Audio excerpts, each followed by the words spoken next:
Olá, meus queridos e queridas. Nossa, uma cara de cansado. E realmente estou bastante cansado. Fim do terceiro dia de congresso, o primeiro dia de real congresso. Nossa, minha cabeça está fervendo. Estou com uma fadiga mental gigantesca. Inclusive, o último tópico desse vídeo será sobre fadiga. Acabei de voltar de uma aula de uma plenária, né, uma aula magna sobre fadiga, que me deixou maluco, com os parafusos soltos. Mas vamos fazer um resumo do dia de hoje. Bom, como eu falei ontem, hoje, quarta-feira, realmente começou o congresso e começou bem cedo, às 8 da manhã. Já estava lá, então acordei bem cedinho, nadei antes e fui para o congresso já nadado. E entrei logo de cara numa aula de sono. Então, eu passei metade da manhã imerso em uma única sala, onde foi discutido bastante sono.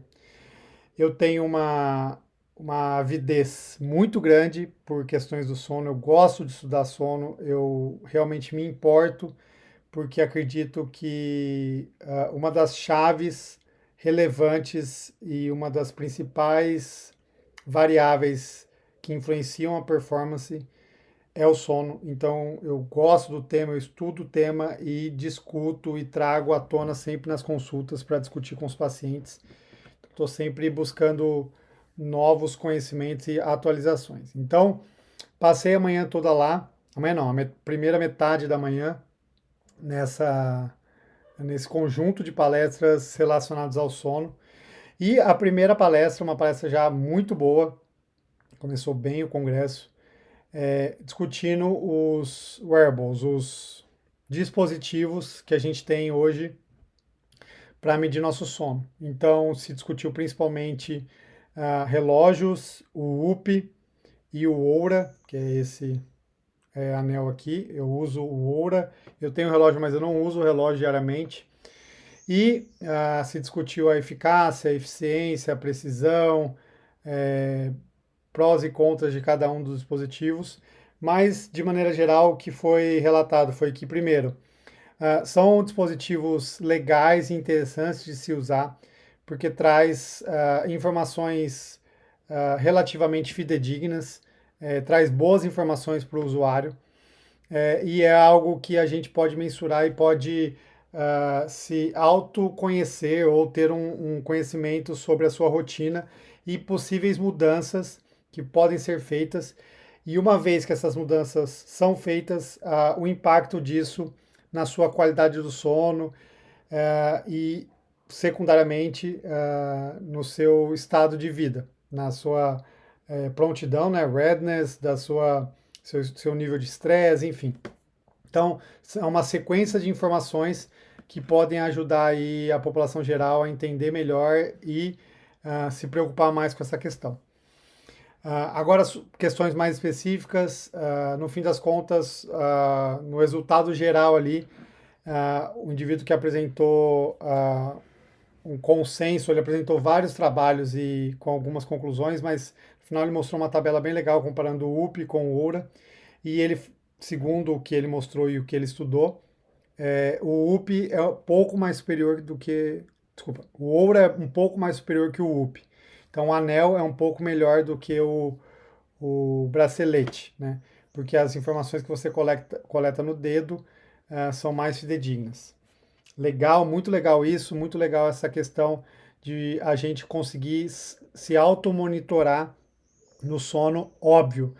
Precisam ser feitas ponderações e nada mais do que oportuno de consultar um especialista e entender como é que funciona a arquitetura do sono, quanto tempo cada fase precisa ser realizada e outros pontos relevantes. Legal. A segunda palestra foi sobre a questão da análise do estudo do sono, da qualidade e quantidade do sono em atletas de alto rendimento e também em atletas amadores. Muito legal, uma médica australiana apresentou algumas conclusões da linha de pesquisa dela E pontos relevantes são o quê? Primeiro, um assunto mais teórico, mais interessante, eu não tinha conhecimento que existe duas teorias, a teoria do C e a teoria do S, de como o nosso corpo funciona. Então, o primeiro sobre o ciclo circadiano e o outro sobre a questão da mudança dos padrões endócrinos, mas tudo isso para falar que basicamente a nossa necessidade de sono vem do aumento de uma molécula chamada adenosina, que fica lá no cérebro, e o aumento dela no cérebro culmina com diminuição da percepção e da atenção e da sua prontidão, enfim. E isso é um campo legal para quem estuda deprivation, que horrível isso. Privação de sono, então, esses ultramaratonistas, atletas que fazem essas provas que você não dorme, ou dorme muito pouco. Talvez a chave seja a questão da adenosina, enfim, vários pontos para discutir, mas não foi esse o ponto que ela discutiu. Ela trouxe, primeiro, a questão do cronotipo, então, para quem tem mais curiosidade e não sabe o que é, procurem o que é cronotipo. Cronotipo existem pessoas matutinas, vespertinas, noturnas, e o que a discussão sempre é o que vem primeiro, né? Se a pessoa ela é um cronotipo e ela não muda, e aí ela escolhe a modalidade de acordo com o cronotipo dela, ou a partir de uma modalidade ela consegue moldar o cronotipo dela, mudar o cronotipo, ou seja, uma pessoa noturna que começa a praticar triatlon, por exemplo, como ela precisa acordar cedo para treinar, ela começa a cada vez mais ficar matutina. E foi essa a teoria que ela defendeu, que ela mostrou, ela provou que há mudança no padrão do cronotipo de acordo com a modalidade. Isso é muito interessante. Então, às vezes pessoas noturnas, se começarem a acordar cedo e mesmo não no começo sofrendo muito, aos poucos vão se adaptando e conseguem aí mudar as preferências de treino. Outro ponto interessante é a questão de que modalidades individuais tendem a ter mais indivíduos matutinos e as modalidades de time mais vespertinos e noturnos, já que tem uma questão de horário de competição e aí acaba que o indivíduo começa a treinar mais na hora de que ele compete e aí ele começa a ajustar o cronotipo dele. Outro ponto, provado que a grande maioria dos atletas, não só amadores como profissionais, dormem menos do que deveriam. Isso é um achado triste. E mais do que isso, quanto mais cedo é o treino do atleta, maior a influência na quantidade de sono, ou seja, quanto mais cedo o treino, menos o indivíduo dorme. Isso é ruim para as modalidades de endurance, onde treina-se muito cedo. Para quem pode, para quem consegue, quanto mais tarde você treinar, melhor, pois você vai dormir mais. Ponto interessante foi que ela chegou à conclusão. Outro ponto muito legal mesmo, e aí já passando para uma outra conversa, foi sobre os cochilos, os nappings, power napping, cada vez mais tem se provado a qualidade e tem se estimulado a questão de tirar cochilos durante o dia, mas tem alguns pontos interessantes. O primeiro deles, não se tira cochilo a qualquer hora do dia. O ideal é se tirar um cochilo da 1 da tarde até as 4 da tarde. Depois das 4 da tarde, esse cochilo influencia negativamente na sua quantidade e qualidade do sono noturno. E de 20 a 90 minutos é o indicado. E isso diminui os níveis de adenosina cerebral, tudo isso que a gente discutiu. Então, se vocês puderem, tirem um cochilo aí depois do almoço, que é muito bom para performance, para atenção, para a sua qualidade de vida. É isso. De sono é isso. Depois tem mais ao longo do congresso aí vão ter outras discussões relevantes sobre o sono.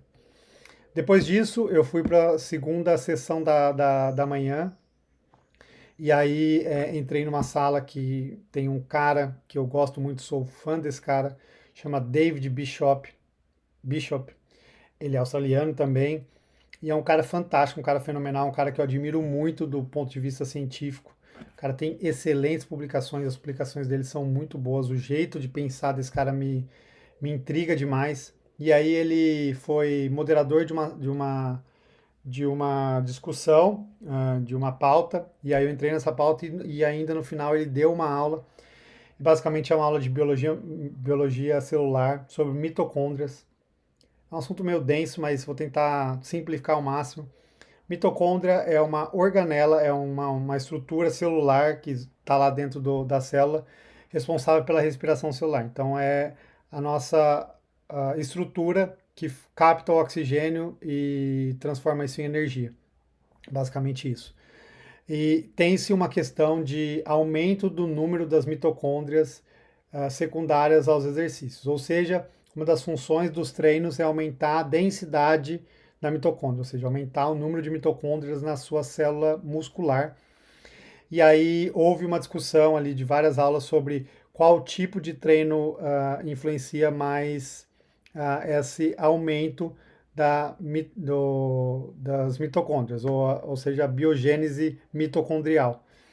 E aí o que se mais falou foi que se a gente compara três tipos de treino, então os treinos prolongados, contínuos e intensidade moderada, comparado aos HIITs, que são os treinos intervalados de alta frequência, comparado aos sprints, que são treinos também intervalados, mas de altíssima intensidade e menor duração. Dos três, o que mais aumenta a biogênese mitocondrial são os treinos de sprint. Então, quanto mais intenso, maior a questão de aumento da mitocôndria. Ou seja, quanto mais intenso, maior a adaptação periférica, a adaptação muscular. Mas tem uma questão de que aumenta mais em fibras do tipo 1, que são as fibras de contração rápida. E aí tem uma questão de endurance, enfim. Aí abre-se o leque mais interessante e pontos aí de metabolômica bem relevantes, bem interessantes.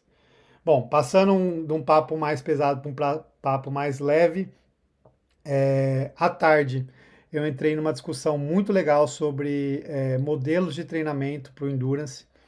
E um primeiro cara, puta, ele fez um trabalho muito legal, ele pegou mais de 90 mil maratonistas, é um número muito grande. Pegou esses maratonistas e olhou o Strava deles, e aí classificou os tipos de treinos que eles fazem. Então, ele classificou em quatro modelos de treino. O primeiro deles, o modelo de treino piramidal, que é ah, bastante tempo em baixas intensidades, em zonas mais baixas, um pouco menos em zonas moderadas e um pouco menos em zonas intensas, ou seja, um modelo piramidal. Ele vai diminuindo conforme o aumento das zonas. Um modelo polarizado, que é um modelo com altas cargas em zona baixa e altas cargas em zonas altas e baixas cargas em zonas moderadas, ou seja, faz um V, né, na distribuição das cargas. O modelo limiar, que é onde se concentra mais carga, são nas zonas moderadas. E por último, o HIIT, que é o modelo onde tem mais carga em altas intensidades. E ele mostrou que a grande maioria dos atletas, mais de 90% dos atletas, seguem o modelo piramidal, ou seja, concentram maior volume e tempo em treinos em zonas baixas. E essa tendência aumenta conforme vai chegando a maratona, ou seja, quanto mais perto da maratona, maior o número de treinos em baixas intensidades e menor o número de treinos em altas intensidades. Muito interessante. Outras questões discutidas aí na questão dos modelos foram os pontos relevantes a volumes e cargas de treino em atletas profissionais de diferentes modalidades. Então, quantas horas cada modalidade faz e as respostas. Então, um assunto aí que abre um leque gigantesco e não dá para resumir, mas basicamente o que tem se visto é que há uma diminuição ao longo do tempo do número de horas que se treina. Algo interessante, de maneira geral, claro, cada um tem as suas particularidades, mas em todas as modalidades há uma diminuição aí considerável do número de horas, né, do volume total de treino. Bastante legal. Bom, foi isso. Depois eu entrei numa discussão sobre nutrição. e duas aulas muito legais assisti. A primeira delas falando de citrulina, L-citrulina, um composto relativamente novo que tem ganhado cada vez mais notoriedade como suplemento pré-treino ou intratreino. Esse assunto que eu, ou essa pauta que eu assisti, essa aula que eu assisti, foi a utilização de citrulina intratreino e como esse uso de citrulina diminui a necessidade ou diminui a demanda por carboidrato durante o treino, ou seja, o uso da citrulina mantém os estoques de glicogênio um pouco mais altos. Muito interessante, muito legal. E ideias. Óbvio, ideias para produtos, para usos. De maneira geral, eu gosto da citrulina, eu uso pessoalmente, eu uso citrulina no pré-treino, porque é um composto aí que eu acredito que tenha recursos ergogênicos consideráveis, ou seja, melhora aí as capacidades de tolerância nos treinos. E uma segunda aula sobre carboidratos, e não o óbvio, como eu disse ontem, a ideia não é ficar falando sobre o óbvio, ficar falando que carboidrato é necessário para o treino, isso já é posto, já é comprovado, um alicerce, é um paradigma da nutrição esportiva, mas o que se falou e o que se demonstrou, o que se provou foi que a utilização de carboidrato durante o treino melhora a performance do treino do dia seguinte. E não só melhora a performance do treino do dia seguinte, como também diminui a quebra muscular no pós-treino. Então, melhora a recuperação no pós-treino e melhora o treino do dia seguinte, ou seja, parem com essa ideia de não usar carboidrato durante o treino, porque é um treino mais curto, é um treino menos intenso, então vou economizar esse carboidrato durante o treino para emagrecer ou para poder comer mais tarde. É importante usar carboidrato nas doses recomendadas, pensando no pós-treino e também pensando no treino do dia seguinte. Muito legal, fiquei muito animado e cada vez mais feliz de ser da religião do carboidrato. Vamos juntos com o carboidrato. E por último, já estou acabando, já estou estourando aqui o horário, a ideia é ficar em 20 minutos. A tão falada. É que depois a gente discutiu bastante ali depois da aula, mas é uma aula muito legal. Como eu disse ontem, acho que eu disse, mas se eu não disse, vou relembrar. Tem várias aulas acontecendo ao mesmo tempo, mais de 15 aulas acontecendo ao mesmo tempo. E em alguns momentos, pelo menos uma vez por dia, hoje foi uma vez, acho que amanhã também, acho que é uma vez por dia então. Amanhã e sexta também tem uma vez só. Todas as aulas param, todas as salas param e só tem uma única aula num teatro gigantesco. E essa aula foi sobre fadiga, um tema extremamente complexo. E aí foi legal porque o tema da aula, o nome da aula era 50 tons da fadiga. Então, os caras destrincharam todas as questões aí relacionadas à fadiga.